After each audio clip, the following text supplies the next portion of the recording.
আজি পবিত্ৰ বৰদিন সমগ্ৰ বিশ্বৰ লগতে শিৱসাগৰতো উলহ মালহেৰে বৰদিন উদযাপন কৰা হয়। শিৱসাগৰৰ বৰপুখুৰীৰ পাৰত থকা কেন্দ্ৰীয় বাপ্তিষ্ট মণ্ডলীৰ গীৰ্জাঘৰতো বিভিন্ন কাৰ্যসূচীৰে বৰদিন পালন কৰা হয়।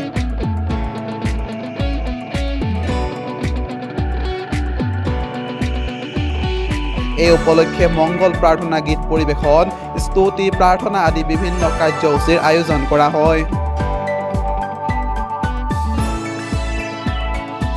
কেৰলৰ ধ্বনিৰে মুখৰিত হৈ পৰে গীৰ্জাঘৰৰ চৌপাশ। পুৱাৰে পৰা গীৰ্জাঘৰত খ্ৰীষ্টান ধৰ্মাৱলম্বী লোকসকলে উপস্থিত হৈ প্ৰাৰ্থনা কৰাৰ লগতে ইজনে সিজনক বৰদিনৰ শুভেচ্ছা প্ৰদান কৰে।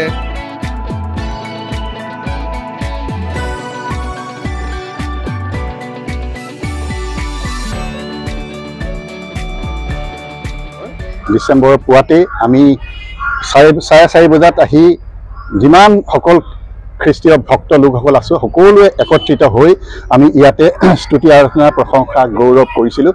আৰু এতিয়া 10 বজাৰ লগে লগে সকলোখিনি কাজ আৰম্ভ হৈছে আৰু ইতিমধ্যে আৰম্ভ হৈ গৈছে।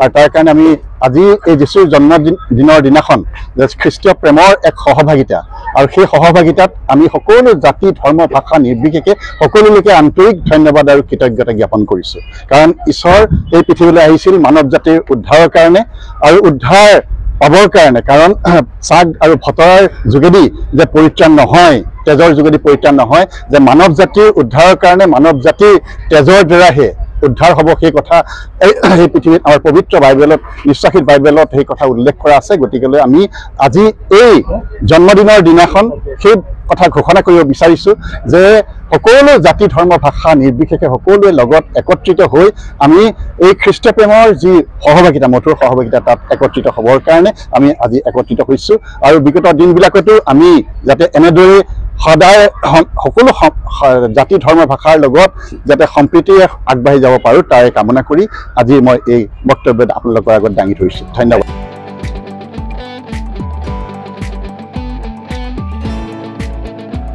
শিৱসাগৰৰ পৰা ফৰিদ আলীৰ report, news 12 Assam north east.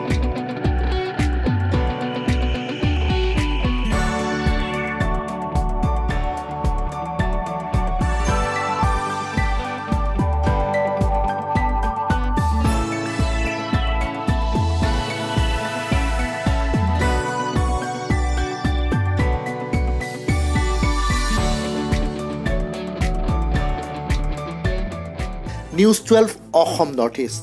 যাত্ৰা আমাৰ অবিৰত, সংকল্প অপ্ৰতিৰোধ্য।